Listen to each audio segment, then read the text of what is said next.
You can't tell how someone feels just by looking at them or what they share online.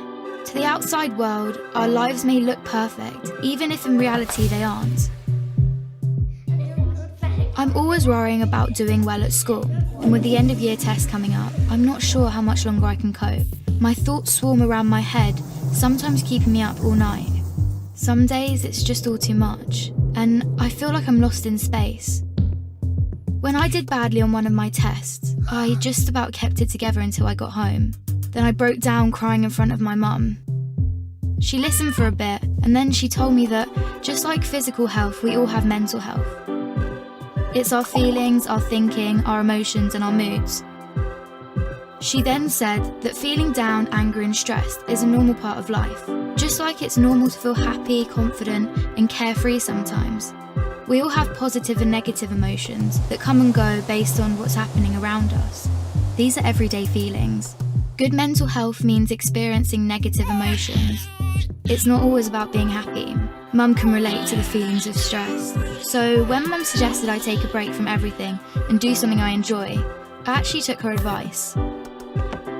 So I made myself a hot chocolate, snuggled up in a duvet and watched a film. And you know what?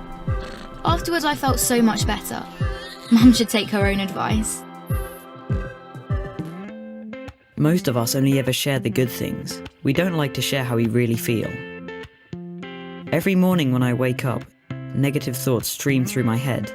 Getting out of bed and pretending I'm okay takes all the energy I have. As the day goes on, the negative thoughts turn from a stream into a river. The water rushes through my head so loudly it's hard to concentrate in lessons. And some days it's so bad it feels like a waterfall that's trying to pull me over the edge. Everything is so overwhelming. I didn't think my friends would understand if I told them how down I was feeling. But when Sasha opened up to me about how stressed she was feeling, I told her. I wasn't sure how to bring up how I'd been feeling, so I started by saying that I didn't feel like myself. Just her listening made me feel like she understood. She told me some things that had helped her, so I tried them too, but it didn't make much of a difference. Even when I tried to be around my friends, I felt alone. The things I used to enjoy weren't fun anymore. I was really worried about Andre and not sure what to do. He was quiet and wasn't hanging out with us like he used to. So I asked our head of year for some advice. He suggested I get Andre to speak to him since his negative feelings weren't going away.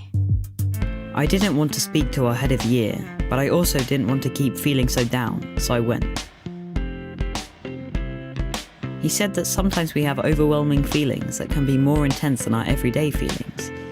These feelings hang around for a long time and change the way we feel, think, and behave. They can stop us doing what we want to in life. That's what I was going through. He also said that if we're physically unwell, we let people know, we ask for help. It should be no different with mental health. Sometimes our overwhelming feelings are brought on because of things in our life. Sometimes they happen for no reason at all. After hearing this, I felt much less alone and it felt good to talk. Scientists have found exercise can help when you're feeling low, so our head of year encouraged me to sign up to the school football club, which Sasha was already in. I still have days when the river is there, but now I'm beginning to understand my mental health. I'm learning how to cope.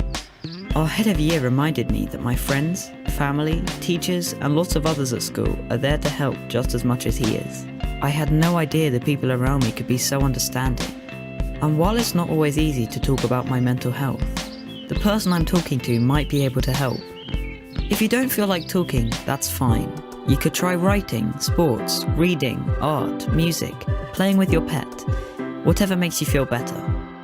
If you're the person someone talks to when they're struggling, just listen with no pressure or judgments. You don't have to have the answer. If you feel unsure about anything, you can speak to a trusted adult. Talking about mental health doesn't have to be difficult. After all, it's something we all have.